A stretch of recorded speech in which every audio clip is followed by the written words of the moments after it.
Hello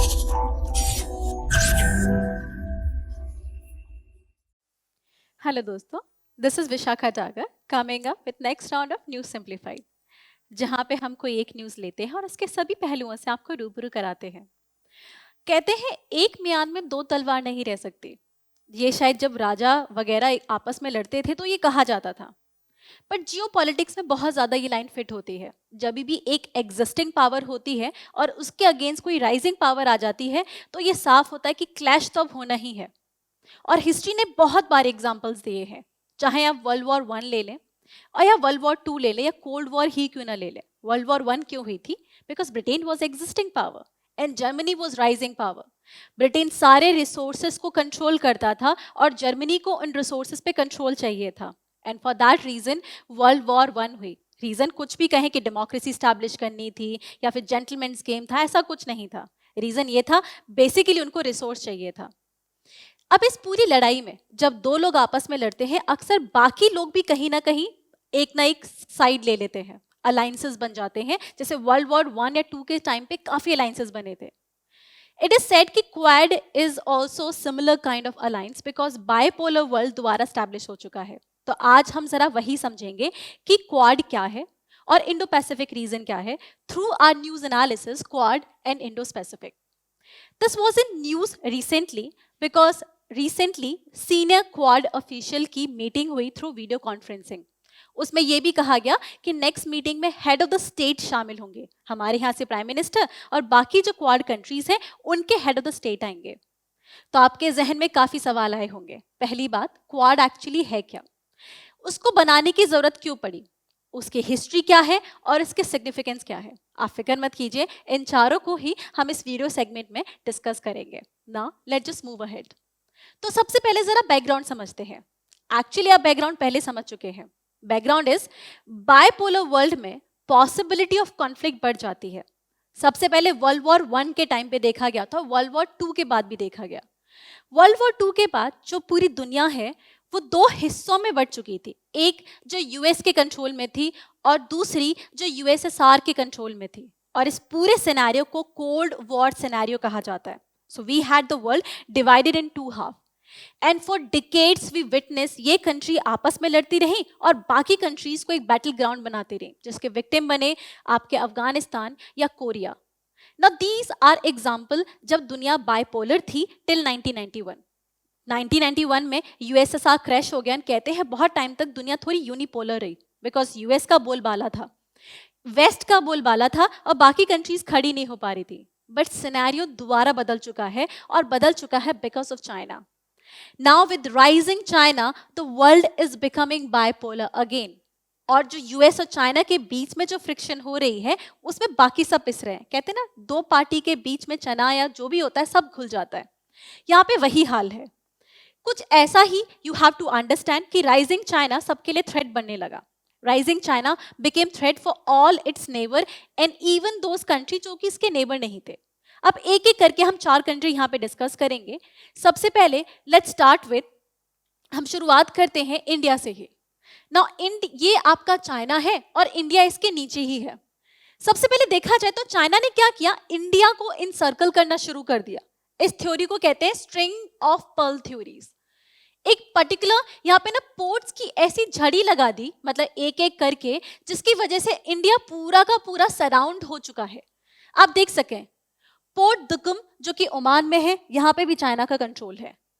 यहाँ पे Gwadar port है जो कि पाकिस्तान में है, this is under control of China. Similarly Hambantota जो कि श्रीलंका में है, यहाँ पे भी चाइना की हेजेमनी है। फिर आप म्यांमार में आ सकते हो, इसी तरीके से आप मलेशिया में आ सकते हो।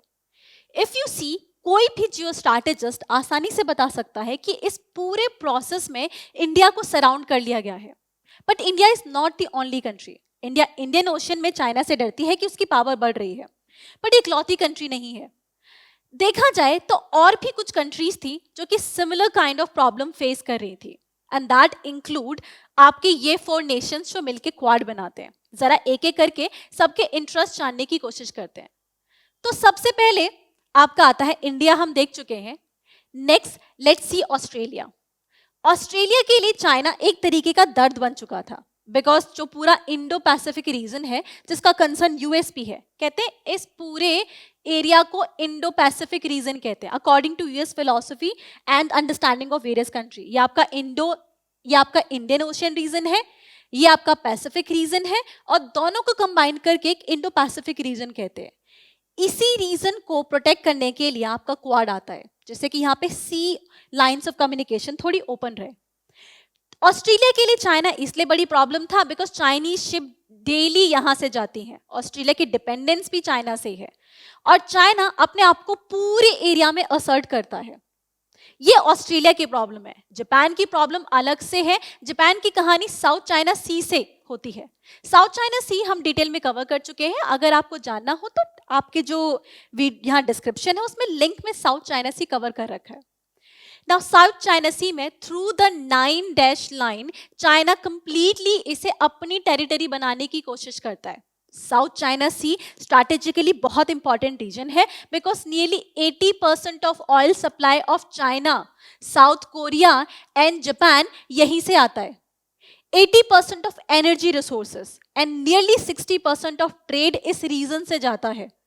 तो आप समझ ही सकते हैं जापान कितना इरिटेटेड होगा जब चाइना आसानी से उनके वेसल्स को पास नहीं करने देता। जापान परेशान है, साउथ कोरिया परेशान है। इसके साथ मैटर शुरू होता है यूएस का।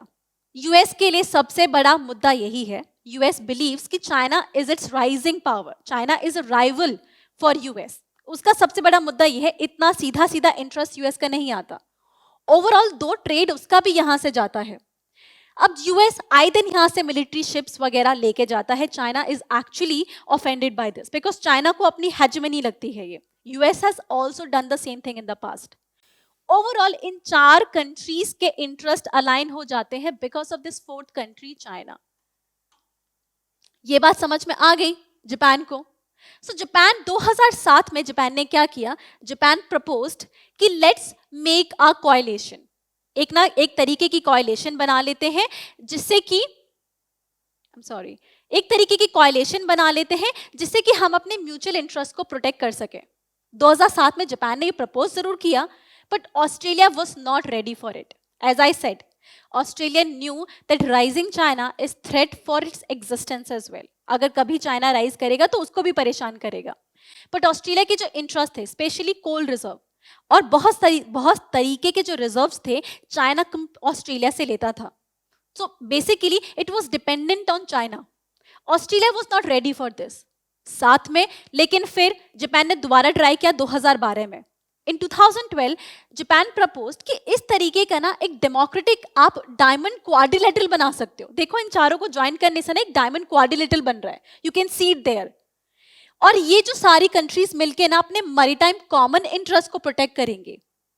जापान ने ये प्रपोज किया कि आप देखिए हम सबके मैरीटाइम इंटरेस्ट यहाँ पे आ गए हैं, हम किसी कंट्री के अगेंस्ट नहीं जा रहे, पर हमें इंटरेस्ट तो प्रमोट करना चाहिए। हमारी एनर्जी यहाँ पे डिपेंड करती है, हमारे ट्रेड के लिए ये बहुत इंपॉर्टेंट है, तो इट इज वेरी इंपॉर्टेंट कि हम इस रीजन को सिक्योर करें।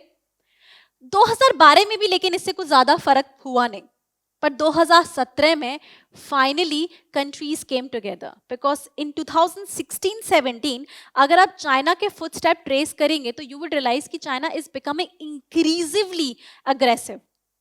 पहले डेंग फिलॉसफी हुआ करती थी कि hide your capacity and wide for your time, and I think 2015-16 तक चाइना ये फिलॉसफी बहुत ही अच्छे से फॉलो करता था। Till 2015-16 China was trying not to be aggressive because उसकी कैपेसिटी तब तक राइज कर रही थी। बट आप 2016-17 में देखेंगे कि चाइना की कैपेसिटी एकदम ऐसे बढ़ गई। इनफैक्ट कोविड के टाइम पे भी बहुत सारी कंट्रीज को नुकसान हुआ है, पर चाइना ने बहुत जल्दी रिकवर की। टू द एक्सटेंट इसने बहुत सारी कंपनीज के एसेट खरीद लिए जो कि इस समय बिक रहे थे। तो कोविड में भी चाइना को एक अगर देखा जाए तो पॉजिटिव बेनिफिट ही हुआ उसे। इस पूरे सिनेरियो में जब चाइना को पता है it's not easy for any country to challenge its hegemony, China is becoming increasingly what you say hegemonistic और aggressive. At that time these country finally decided कि we have to come together. तो ये 4 country साथ में आ जाती है। ठीक है, हिस्ट्री समझ में आ गई। 2007 Japan proposed, 2012 again Japan propose, किसी ने नहीं सुना, पर 2017 में फाइनली 10 साल के बाद कंट्रीज लिसन, और इनका फर्स्ट डायलॉग इसी के आसपास होता है। तब से इनके डायलॉग कॉन्टिन्यूस होते आ रहे हैं। ये आपको ध्यान रखना है हिस्ट्री। दूसरा, किन 4 नेशन से बनता है, क्या चीज को ये प्रोटेक्ट और प्रमोट करना चाहते हैं, मैरीटाइम कॉमन, मैरीटाइम इंटरेस्ट, और इनका बेसिक इंटरेस्ट है सी लाइंस ऑफ कम्युनिकेशन को ओपन रखना, जहां से ट्रेड होता है, जहां से एनर्जी पास होती है। साथ में जो ऑर्डर है वो इंटरनेशनल रूल बेस्ड ऑर्डर होना चाहिए, डेमोक्रेसी को प्रमोट करते हैं। समझ में आया? हिस्ट्री पहले ध्यान रखना है। दूसरी चीज का ध्यान रखना है कि इंटरेस्ट क्या है, और तीसरा ये मेंबर्स कौन से हैं। तो आई होप इस पूरे प्रोसेस में क्वाड आपको समझ में आ गया। अगर क्वाड समझ में आ गया है तो जो बचा कुचा मुद्दा है वो सिग्निफिकेंस ऑफ न्यूज से समझ सकते हैं। बट इस न्यूज की सिग्निफिकेंस जानने से पहले आपको कुछ चैलेंजेस जानने होंगे क्वाड के। क्वाड के कुछ सबसे बड़े चैलेंजेस ये बन जाते हैं, that is all the countries have heterogeneous interest. यहाँ पे ऑस्ट्रेलिया स्टिल वांट कि जो चाइना के साथ उसके इंटरेस्ट है वो हर्ट ना हो जाए, बिकॉज उसके इकोनॉमिक जो इंटरेस्ट है वो अलाइंड है। जापान के साथ भी सेम केस है। जापान ने बहुत हैवी इन्वेस्टमेंट की है चाइना में। ऑस्ट्रेलिया रॉ मटेरियल के लिए और इन्वेस्टमेंट के लिए डिपेंडेंट है चाइना पे। सिमिलरली अगर हमें भी देखा जाए तो हमारे 67% ऑफ जो आपके फार्मास्यूटिकल प्रोडक्ट्स हैं वो चाइना से आते हैं। जब हम फाइनल प्रोडक्ट बनाते हैं उसका रॉ मटेरियल चाइना से आता है। सो समवेयर हम आउटराइटली अटैक नहीं कर सकते। सिमिलरली इंडिया के लिए एक और मुद्दा बन जाता है कि क्या जरूरी है हम आउटराइटली अटैक करें? क्या ये इंपॉर्टेंट नहीं है कि हम एक स्ट्रैटेजिक ऑटोनॉमी या बैलेंस रखें? Yes, balance in foreign policy is a very important thing, कि हम अपने यूएस, ऑस्ट्रेलिया और जापान के साथ अपने इंटरेस्ट को प्रोटेक्ट रखें, बट साथ में चाइना को प्रवोक ना करें, बिकॉज है तो हमारा नेबर ही ना। अटल बिहारी वाजपेयी जी ने कहा था, you can choose your friends but you can not choose a neighbour, and we don't want an enemy in our neighbourhood, right? So एक इस पे ध्यान देने की जरूरत है। दूसरा, China is rising every day. उसका इकोनॉमिक माइट इतना ज्यादा बढ़ चुका है कि वो आसानी से बाकी कंट्रीज को अपनी तरफ लेके आ सकता है। So we have to calculate कि कितना रिस्क हम ले सकते हैं। यहीं से एक्चुअली न्यूज की सिग्निफिकेंस क्लियर हो जाती है।